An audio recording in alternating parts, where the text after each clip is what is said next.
it's really a very strange day. आज pandemic के बाद अभी हमने 2-3 दिनों से काम शुरू किया है और आज बहुत सौभाग्य है कि एक ऐसे इंसान के साथ थोड़ा वक्त बिताने का मौका मिल रहा है जिसने कम से कम करोड़ों लोगों को हँसाया है। शायद रुलाया किसी को भी नहीं, बट हँसाया काफ़ी लोगों को है।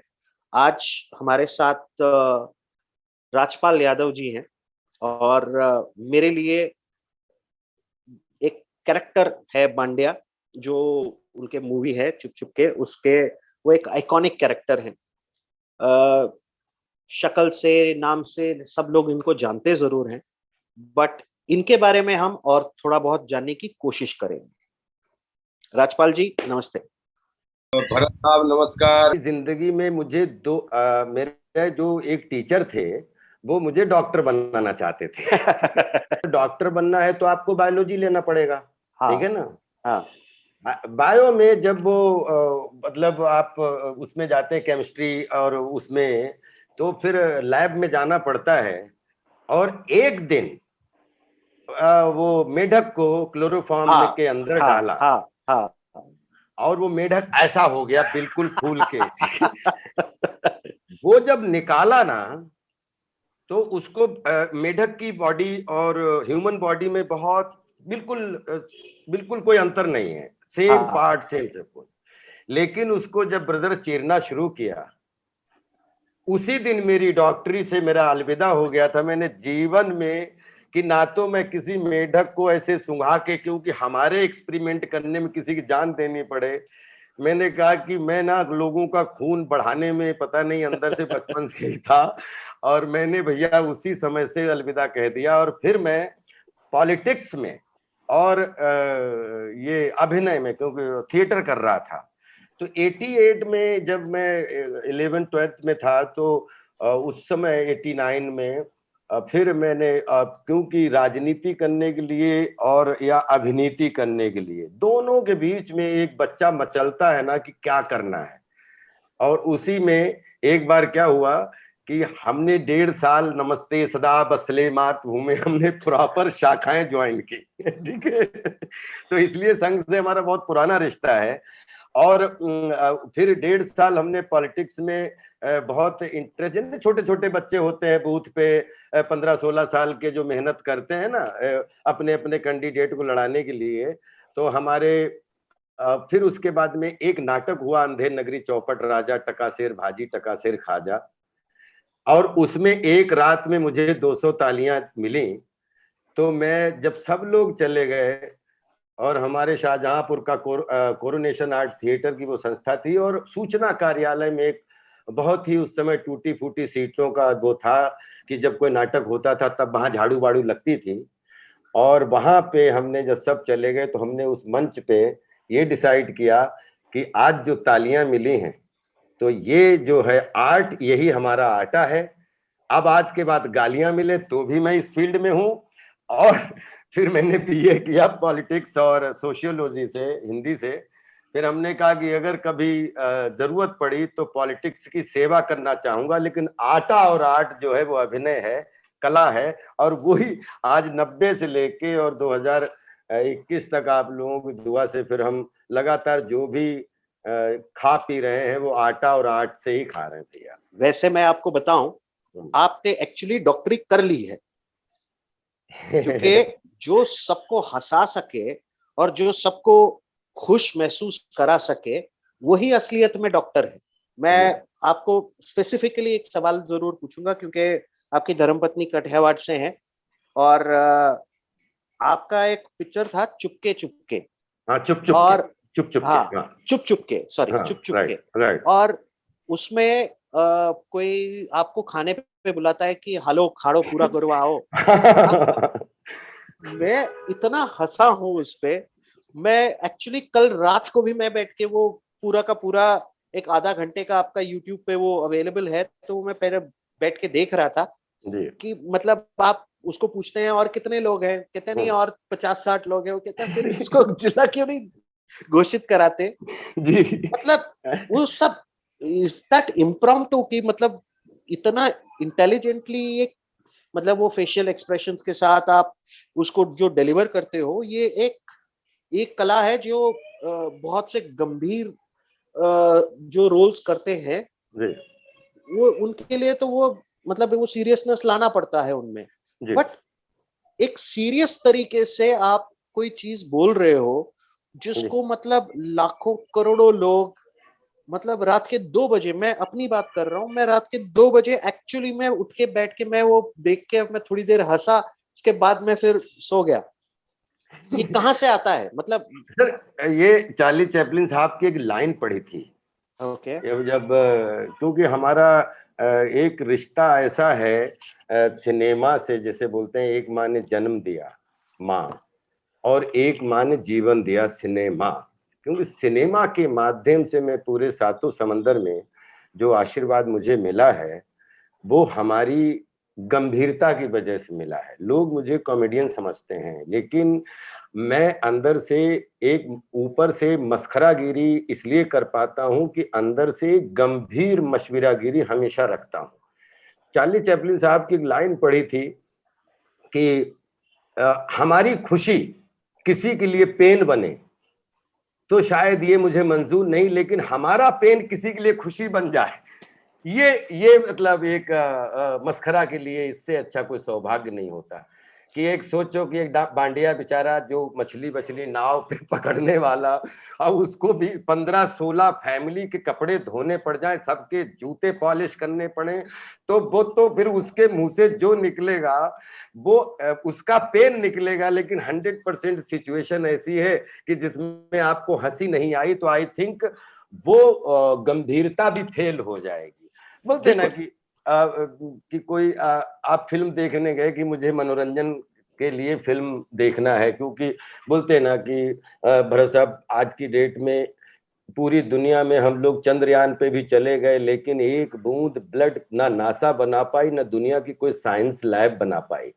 तो मुझे लगता है कि एक बूंद अगर खून बनाया नहीं जा सकता तो हम एक मनोरंजन एंटरटेनर के नाते हमारी, हम चाहे खुश रहें पर्दे पे चाहे दुखी रहें, लेकिन लोग जो है मनोरंजन देखने आए हैं तो उनके अंदर का इतना अच्छा ब्लड सर्कुलेशन हो, तभी तभी उसका मजा है फिल्म देखने का। अदरवाइज पता लगा कि आदमी गया और 10 बूंद खून अच्छा करने के बजाय 10 बूंद और जला के चला आया, सर में दर्द हो गया, तो वो उस रोग से मैं लोगों को कोशिश करता रहता हूँ कि लोग बचें। और अगर ईमानदारी से बोलते ना कि एक ओशो साहब ने बड़ी अच्छी लाइन बोली थी जो दुनिया दोहराती है कि जीवन ऐसे जियो जैसे अभिनय, अभिनय ऐसे जियो जैसे जीवन। तो अब बस मुझे वही लाइन हमेशा सिंपली ध्यान रखता हूं कि अगर हमारी रोजी रोटी अभिनय है तो अभिनय में मैं कितना अच्छा कर पाता हूं बुरा कर पाता हूं ये तो हमारे बस की बात नहीं है, क्योंकि पता नहीं कौन करवाता है अंदर से। कोई तो है जिसने आंखें बनाई हैं, कोई तो है जिसने सांस जो हम आप बोल रहे हैं ये कहाँ से पेट्रोल आता है, कौन सी ऑक्सीजन है जो हमें आपको कम्युनिकेशन में रोके हुए हैं। लेकिन कोशिश ये करता रहता हूं कि एंटरटेनमेंट का मतलब है कि बच्चे बूढ़े नौजवान सबको मनोरंजन मिले समान, सबको सुख मिले समान। और मुझे एक बहुत अजीब सा इंफॉर्मेशन प्राप्त हुआ अभी 2 दिनों में, जी कि आपको 8 बार नॉमिनेट किया गया था अवार्ड के लिए एज अ कॉमिक पर्सनालिटी, जी फॉर योर कॉमिक रोल्स। जी आपको अवार्ड मिला कोई विलन कैरेक्टर करने के लिए। जी मतलब ये ये बात कुछ, मतलब ये समझ में नहीं आता कि यार, जिसने करोड़ों लोगों को हंसाया, जैसे आपने वो बांडिया का कैरेक्टर बोला, वो एक आइकॉनिक कैरेक्टर हो गया। जी मतलब वो एक बेंचमार्क हो गया कि भाई इस ये लेवल है, जी यहां तक पहुंच सको तो पहुंचो। जी अब आपने कोई बहुत संजीदा एक्टिंग भी की है, वो कोई पिक्चर है अंडर ट्रायल करके, जो मेरे ख्याल से मैंने सुना है कि वो एक वास्तविक घटना थी या जी जी वास्तविकता से लिया गया एक पिक्चर था। जी बट आपको खुद को हंसी आया कि इस बात पे कि यार, मैंने कॉमेडी के इतने झंडे गाड़ दिए हम्म और मुझे अवार्ड मिला तो भी एक विलन के लिए अवार्ड मिला। नहीं, ये बात असल में आपने भरत भाई पूछी जरूर है, लेकिन ये जितनी मिस्ट्री आपके लिए उतनी मिस्ट्री मेरे लिए है, ठीक है। मैं तो ये बात थैंक यू बोलूंगा मिस्टर राम गोपाल वर्मा जी को कि वो एक ऐसे हमारे बॉलीवुड में कि एक ऐसे डेयरिंग डायरेक्टर, ऐसे प्रायोगिक डायरेक्टर बने जिन्होंने अपने करियर की परवाह ना करके, कहाँ रंगीला, कहाँ सत्या, कहाँ कंपनी, कहाँ एक भूत, मतलब कोई भी जीवन की, हमारा जीवन 3 डायमेंशन होता है, 3 हम लोग बड़े लालची होते हैं कि एक रोल हिट हो गया या एक फिल्म हिट हो गई तो उसकी लाइन से नहीं हटते हैं। तो रामू जी ने ये जंगल वाली जब आपने बात छेड़ी तो मैं जंगल के लिए रामू जी से मिलने ही नहीं गया था, क्योंकि एक फिल्म हमने की थी शूल, एक सीन था उसमें, और उसमें एक सीन वो रामू जी ने देखा, रामू जी उसके प्रोड्यूसर थे, मिस्टर मनोज बाजपेयी एंड उर्मिला अपने रवीना टंडन जी उसके लीड प्लेयर थे। अब एक सीन के लिए मुझे कुली के सीन के लिए बुलाया गया था। उस समय मैं मुंगेरी के भाई नौरंगी लाल कर रहा था, वो डीडी वन पे आता था। वो उस समय चैनल 1 से 2, 2 से 3, 3 से 9, क्योंकि डीडी वन से धीरे धीरे धीरे धीरे प्राइवेट चैनल्स में मतलब एक आंधी आई हुई, शुरुआत हो रही थी उस समय। उन्होंने उसमें आप अगर देखेंगे शूल में मैंने कुली का बहुत सीरियस रोल किया है। फिर रामू जी ने मुझे बुलाया, उन्होंने कहा you have done a wonderful job, तो मैंने कहा थैंक यू सर। फिर उन्होंने, वो उस समय एक फिल्म कर रहे थे मस्त, आफ्ताब शिवदास सानी की पहली फिल्म है, उर्मिला मातोंडकर जी थी उसमें। उन्होंने उसमें मेरा बहुत छोटा सा रोल है, 10-12 दिन के लिए हैदराबाद में उनके साथ था, और मैं चला आया। अचानक मस्त रिलीज हुई और जंगल अनाउंस हुई। तो जंगल में मैं रामू जी से इसलिए मिलने नहीं गया, हालांकि मुझे ये लालच लग रहा था कि रामू जी ने मेरा शूल में रोल देखा था, ही वॉज वेरी इम्प्रेस, तो मुझे जाना चाहिए। तो मैं डरा हुआ था कि जैसे नेवी में मैं 2 बार भगा दिया गया था। बरेली में भर्ती होने गया तो 2 बार, क्योंकि मुझे वर्दी पहनने का बहुत शौक था, क्योंकि आपने जैसा बताया कि ऑर्डिनेंस क्लोथिंग फैक्ट्री का मैं आज भी अवैतनिक टेलर हूं, जहाँ पे हर सेना के पैराशूट्स और कपड़े ऑर्डिनेंस क्लोथिंग फैक्ट्री है शाहजहांपुर में, उसमें सिले जाते हैं। मैं उसका 29वें बैच का पास आउट हूँ, तो मेरी इच्छा थी कि मैं चाहे किसी भी तीनों सेनाएं हैं उसमें किसी में एक बार वर्दी पहन लूं। तो फिर लेडीज टेलर का रोल कहाँ से कर लिया? वो लेडीज टेलर, ये मैं मेरी पत्नी और वो के बाद की कहानी है। तो रामू जी ने मुझे बुलाया और एक दिन प्रवाल पांडे का फोन आया, बोले रामू जी मिलना चाहते हैं। तो मैंने कहा कि साहब ठीक है, मैं आता हूं। तो रामू जी ने मुझसे पूछा कि तुम हमसे मिलने क्यों नहीं आए जब, तो मैंने कहा कि सर आप जंगल बना रहे हैं। तो उन्होंने कहा सो व्हाट। तो मुझे अपने मन में लगा कि जंगल के लिए उनको जंगली गेटअप चाहिए होंगे, जंगली लोग, मतलब 6 फीट के, 6.5 फीट के, जो थोड़े से हीमैन लगे, और मैं कैसे किसमें फिट होऊंगा। इसलिए मैं अपनी इज्जत बचाने के लिए आपसे मिलने नहीं आया कि कहीं आप भी कह दो कि राजपाल कहाँ इसमें फिट हो पाओगे तुम। बोले नहीं नहीं नहीं नहीं नहीं, मैं एक रोल है। उन्होंने पहली लाइन बोली थी कि एक ऐसा बच्चा है जो समझो शेर का बच्चा है, वो पूरे ग्रुप में रहता है, बचपन से ही जंगल में है, और वो किलिंग करता है, he is a human butcher. उन्होंने कहा कि ये किलिंग करता है, जैसे बिस्किट खाने में मजा आता है किसी आदमी को, उतना इसको किलिंग करने का शौक है, क्योंकि ये बचपन से इसने किलिंग ही देखी, इसके लिए यही दुनिया है। तो उन्होंने कहा एक सीन आपके लिए है ये, और दिस रोल फॉर यू। तो मैंने कहा कि थैंक यू सर। फिर मैं दाढ़ी गेटअप सब बढ़ाने लगा, और जब जंगल की शूटिंग बंडीपुर में होने गई तो धीरे धीरे रामू जी ने उस रोल को इतना डेवलप किया कि वो हमें खुद नहीं समझ में आ रहा था कि ये कॉमिक रोल है कि ये नेगेटिव रोल है, या ये, और स्पेशली 14 हेंचमैन थे उसमें, ये एक हेंचमैन था, क्योंकि मेन विलेन सुशांत सिंह थे। तो लेकिन वो जब फिल्म रिलीज हुई तो बाय ग्रेस ऑफ गॉड की जंगल से ऐसा मंगल हुआ, ऑडियंस ने इतना उसको पसंद कर लिया। और उसको best actor in a negative role की कैटेगरी में रख के उसको सम्मानित किया। उसके लिए थैंक यू सो मच सबका, क्योंकि ये एक अवार्ड ही मेरे लिए एक परीक्षा से कम नहीं था। एक तरफ कहो ना प्यार है के लिए ऋतिक रोशन को best actor debut, best actor, best film सबका मिल रहा था, और उसी मंच पे मुझे best actor in negative role की कैटेगरी में रख के मुझे मिला। तो ये अवार्ड नहीं था, ये ऐसा रिवॉर्ड था जिसकी वजह से पूरी इंडस्ट्री हमारा एक्चुअल फेस देख पाई, क्योंकि ये फिल्म रिलीज होने के बाद मुझे 6 महीने तक कोई काम नहीं मिला था। अरे बाप रे। हाँ, क्योंकि किसी के एक सिर्फ चांदनी बार मेरे पास फिल्म थी, और उसमें भी एक बहुत सीरियस रोल था।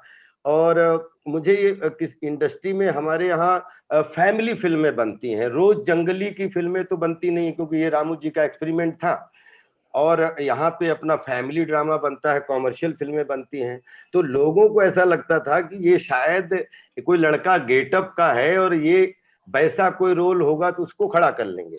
लेकिन जब ये अवार्ड मिला, जब मंच पे पूरी बॉलीवुड के इंडस्ट्री ने और उसके माध्यम से देश दुनिया ने मुझे मेरा फेस देखा, तो फिर उसके बाद में टचवुड आफ्टर दिस अवार्ड मुझे 16 फिल्में एक महीने में मिली। अरे वाह। क्योंकि बोले सलमान भाई की 2 फिल्में मिली, फिर डेविड धवन साहब की 2 फिल्में मिली, और फिर एक 16 साल से जो सपना देख रहा था मिस्टर बच्चन साहब के साथ काम करने का, उनके साथ भी कैमरा फेस करने का मौका मिला। तो ये अवार्ड ऐसा रिवॉर्ड था जिसने हमारी जिंदगी को एकदम यूटर्न कर दिया था।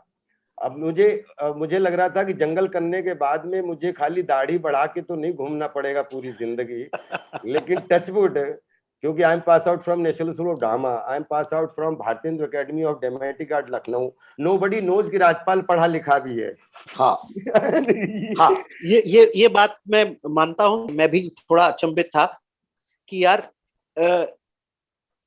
मतलब क्या होता होगा, मतलब what must be going through your mind कि यार आपने इतना एकेडमिकली आपने क्वालिफाई करके आप एक प्रोफेशन में आते हो, और वो प्रोफेशन में आप जो चोजन वर्टिकल है, मतलब कॉमेडी आपका चोजन वर्टिकल है, तो आपने उस वर्टिकल में इतने आइकॉनिक कैरेक्टर्स करने के बाद आपको अवार्ड मिला, तो एक विलन का अवार्ड मिला। विलन का अवार्ड मिला। एंड और जी, मैं actually I wanted to know of all the movies that I have you have entertained us, मतलब आपने इतना हंसाया है कि अगर आप मुझे पूछोगे तो मैं ये नहीं बता पाऊंगा कि मुझे सबसे ज्यादा अच्छा कौन सा लगा जी। बट आपको आपके इतने वेरिड कैरेक्टर्स में से कौन सा ऐसा कैरेक्टर है जो आप देख के आपको खुद को हंसी आती है आज भी? सर मुझे हंसी नहीं आती है। अच्छा।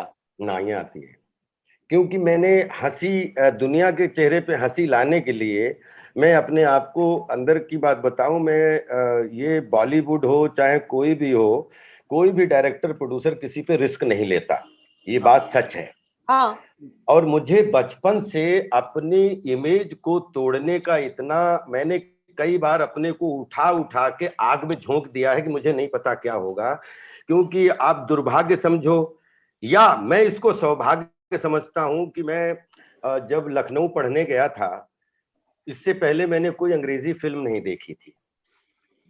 एक फिल्म हम अचानक देखने गए जिसमें मुझे उस समय अंग्रेजी नहीं आती थी, क्योंकि मैं हिंदी भाषी क्षेत्र का, और मुझे हिंदी भाषा भी नहीं आती थी। अंदर की बात बताऊं, जब लखनऊ पहुंचा तो मुझे पता लगा कि शाम नहीं होता है, शाम होता है। लखनऊ जाके मैं शाहजहांपुर को शाहजहांपुर बोलता था, क्योंकि हमारे यहाँ पे डिक्शन पे उतना काम नहीं किया जाता है। बहुत पढ़े पढ़े लिखे लोग होते हैं, लेकिन डिक्शन, उन्हें अभिनेता नहीं बनना है। तो 1 साल 1.5 साल तो मुझे लखनऊ में ऐसा लगा कि मैं ना अभिनेता हूं, ना, जब जिस आदमी को बोलना ही नहीं आता है तो करना तो बहुत दूर की बात है। लेकिन हंसी इसलिए नहीं आती है कि उस समय जब वो फिल्म देखने गया, वो फिल्म थी द ग्रेट डिक्टेटर। मुझे उस एक्टर को, मैं उसके कार्टून देखे थे जो कक्षा 1-2 में, कभी कभी एक स्टिक है, एक ही कोट है, एक ही पैंट है, और ये चार्ली चैपलिन है जो बहुत बड़ा क्रिएटिव एवरेस्ट इन्होंने खड़ा किया है। थोड़ा थोड़ा नॉलेज था, लेकिन जब इनकी पहली फिल्म देखी द ग्रेट डिक्टेटर, तो मुझे ना जीवन का इंस्पिरेशन, जीवन का मिशन और क्रिएटिव टीचर मिल गया।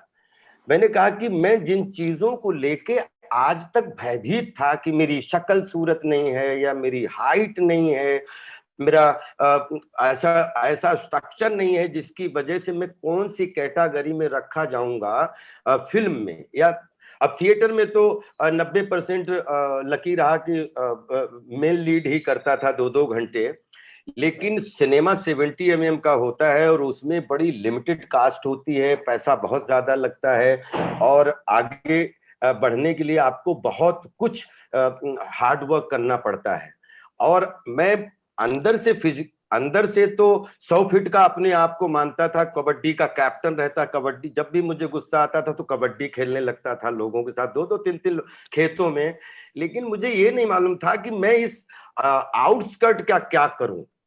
तो जब वो फिल्म देख ली तो मेरे दुनिया के सारे कंफ्यूजन दूर हो गए और मैं उस चक्कर में द ग्रेट डिक्टेटर के बाद में मॉडर्न टाइम, गोल्ड रश और छोटी छोटी बड़ी बड़ी सारी मैंने फिल्में देख डाली चार्ली चैपलिन साहब की, जहां उनका फोटो दिखे तो देखने, लेकिन उसके बाद वो किसी फिल्म में बोलता हुआ नहीं मिला बंदा।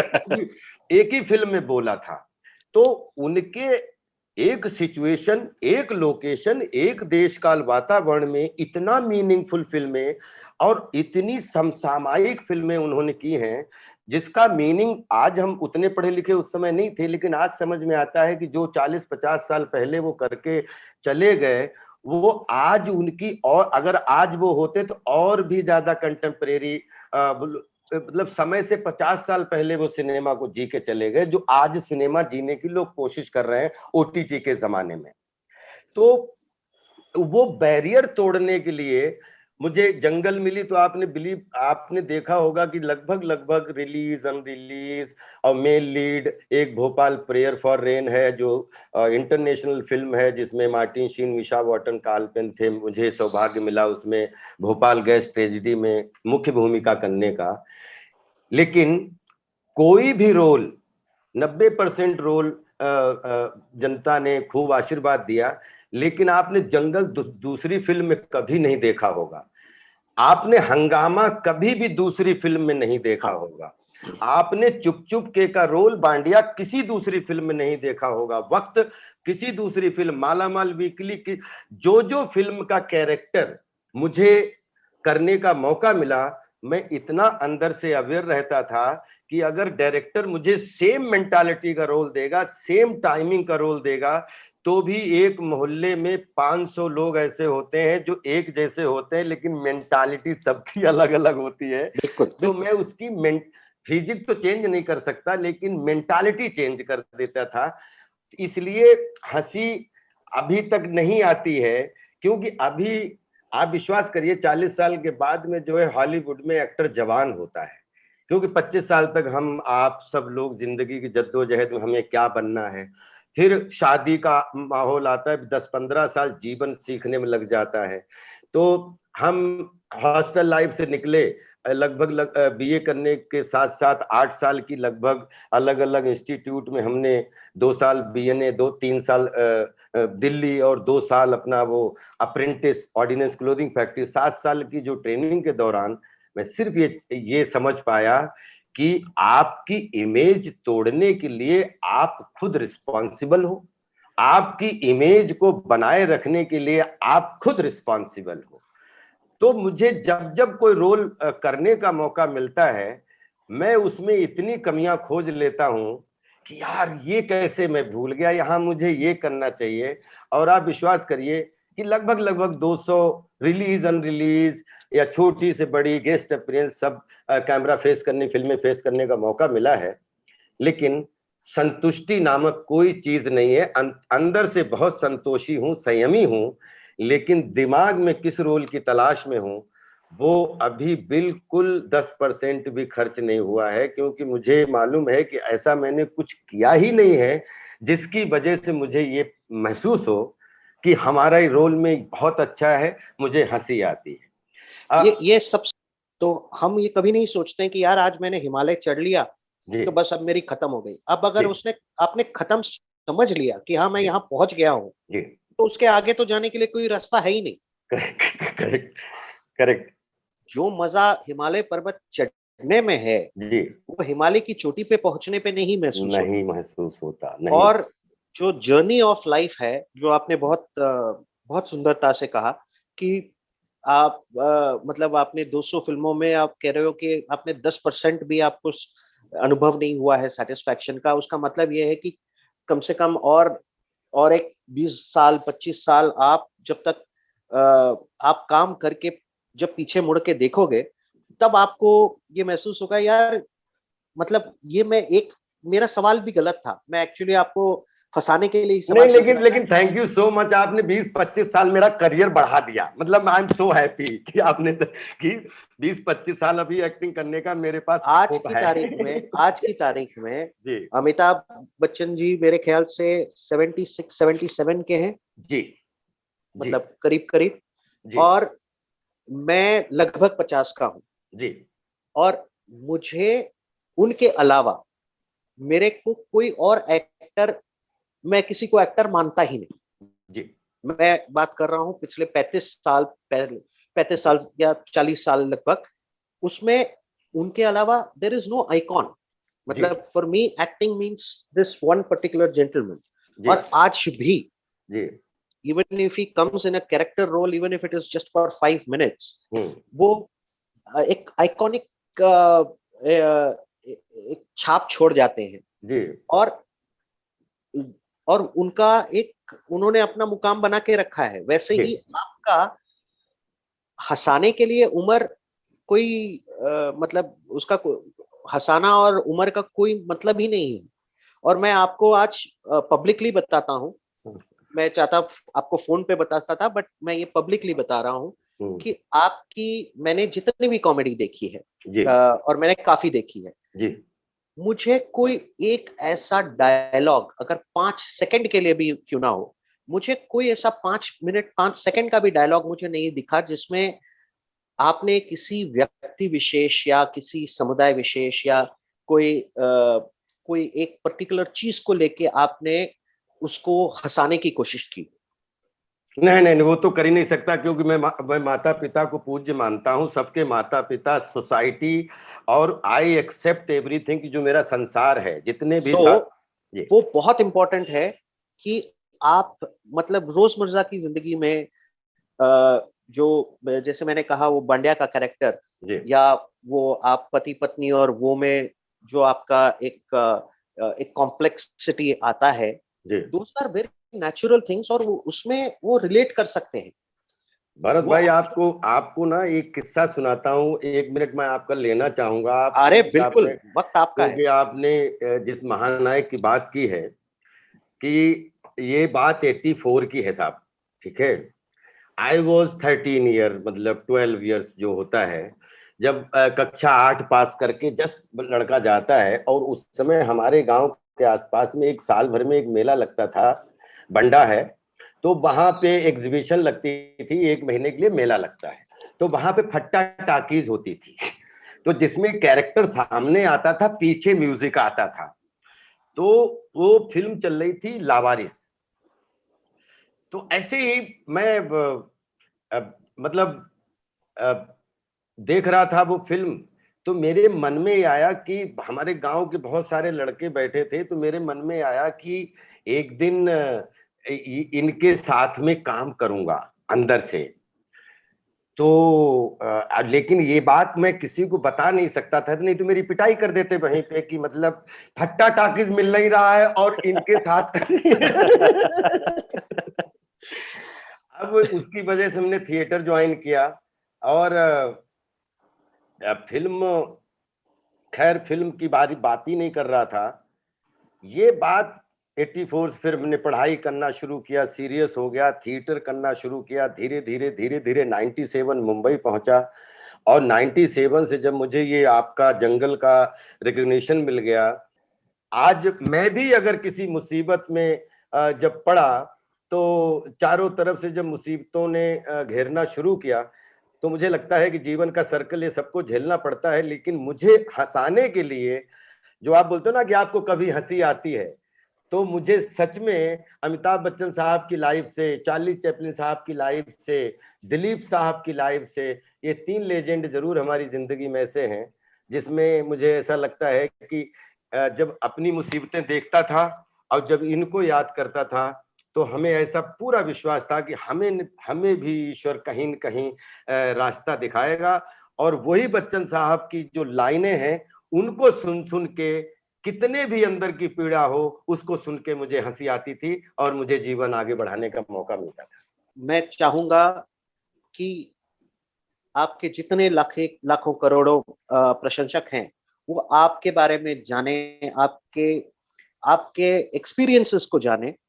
और हंसना हंसाना एक बात है, बट जो हंसा रहा है उसकी तकलीफों को भी हम समझ के जी और उसकी रिस्पेक्ट कर सके।